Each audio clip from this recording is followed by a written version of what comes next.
Hello friends, good evening. मैं धर्मी पांडे आपका अपने यूट्यूब चैनल डायरेक्ट सेट में स्वागत करता हूं। जैसा कि हमने पिछले वीडियो में अग्निपथ योजना के बारे में चर्चा किया था। अग्निपथ योजना क्या है, उसमें होने वाले सैनिक क्या कहलाते हैं, अग्निवीर कहलाते हैं, उनमें योग्यता क्या होनी चाहिए, पद कितने आए थे, 46,000 पद हैं। जिसमें मैंने बोला था कि इंडियन नेवी के लिए कुछ पद हैं और कुछ आर्मी के लिए पद हैं, मतलब एयरफोर्स के लिए कुछ पद हैं। तो मैंने कैटेगरी वाइज सबको बता दिया था और हमने भी बोला था कि उसकी सैलरी क्या है, तो सैलरी क्या है, उसके फायदा क्या है, हमारे स्टेट में उस अग्निवीर के लिए छूट वगैरह क्या है, तो सब कुछ मैंने कल चर्चा कर लिया था।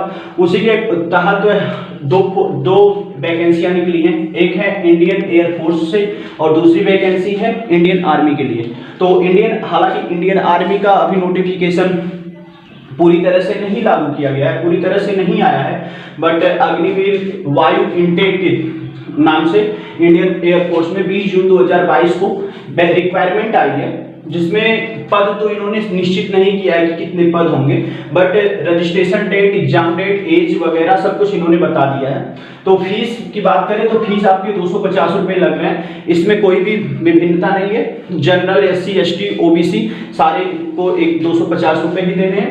और रजिस्ट्रेशन डेट की बात करें, कब से डेट रजिस्ट्रेशन होगा, तो 24 जून जो कल की डेट है, 24 जून 2022 से लेके 5 जुलाई 2022 तक ही होंगे। कुछ ही दिनों में इनकी रजिस्ट्रेशन हो जाएंगे।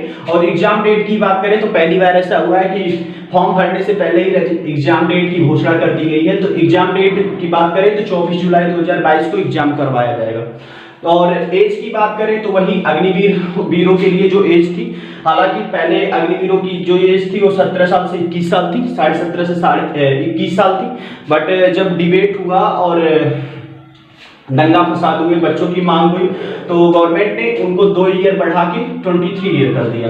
तो पूरा अब एज की बात करें तो 17.5 से 23 साल इनके एज हो गए हैं। हालांकि हाँ, जन्म की बात करें तो डेट ऑफ बर्थ में 29 DOB होना चाहिए, 29 दिसंबर 1999 से लेकर 29 जून 2005 के बीच में होना चाहिए।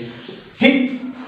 योग्यता की बात करें तो योग्यता में वही होंगे, एयरफोर्स की योग्यता वही XY ग्रुप वाला जो एग्जाम होता है, जो योग्यता एयरफोर्स के लिए योग्यता XY वाले में चाहिए होता है वही चाहिए होगा। 10+2 होना चाहिए, PCM होना चाहिए, PCM के साथ साथ इंग्लिश होना चाहिए। मिनिमम सारे सब्जेक्ट में मिनिमम 50% की योग्यता होनी चाहिए, रिजल्ट होना चाहिए, मार्क होना चाहिए। और अगर जो आप PCM नहीं है आपका और इंग्लिश नहीं है तो आपके पास 3 ईयर का डिप्लोमा होना चाहिए, कोई इंजीनियरिंग वगैरह डिप्लोमा होना चाहिए। तो और अगर जो ये भी नहीं है, अगर जो आप साइंस साइड से भी नहीं है तो आपके पास 12th होना चाहिए। और इंग्लिश भी होना चाहिए, जिसमें इंग्लिश में हर एक सब्जेक्ट में कम से कम 50% मिनिमम मार्क होने चाहिए।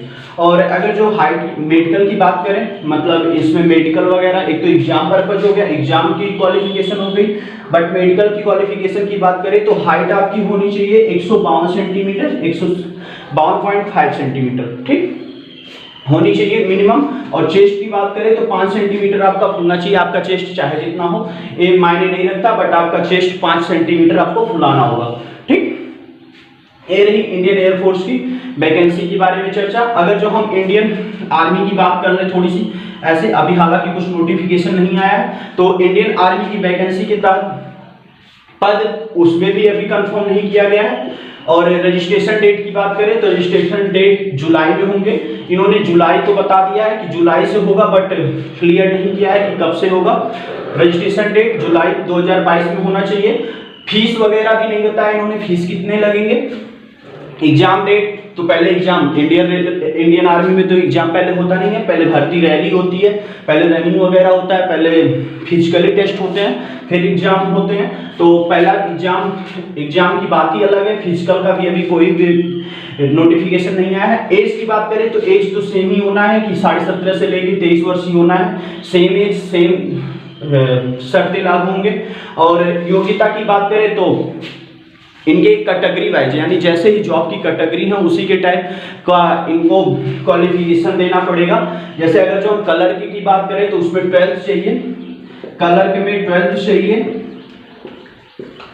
कलर में 12th चाहिए। अगर जो जीडी की बात करें तो जीडी में आपका 10th भी चलेगा।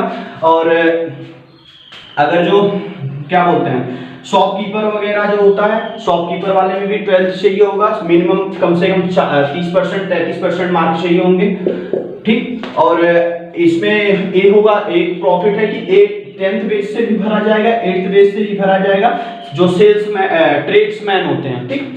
ट्रेड्समैन के लिए 8 10th के लिए भी ट्रेड्समैन है, 8th के लिए भी ट्रेड्समैन है। सीटें अभी बताई नहीं है कितनी सीटें आ रही हैं, क्या आ रही हैं। जैसे ही सीटें गवर्नमेंट की तरफ से कोई भी नोटिफिकेशन आता है, हम सबसे पहले आपके पास पहुंचाएंगे। इसी के साथ अपने बाड़ी को विराम करते हैं। और अगर तक आपने हमारे चैनल को सब्सक्राइब नहीं किया तो सब्सक्राइब कर लो। और ऐसे ही नोटिफिकेशन जैसे ही गवर्नमेंट के द्वारा जैसे ही कुछ नियम या कुछ नोटिफिकेशन आएंगे, सबसे पहले आपके पास हमारे द्वारा ही पहुंचेगा। तो इसी के लिए जय हिंद, जय भारत।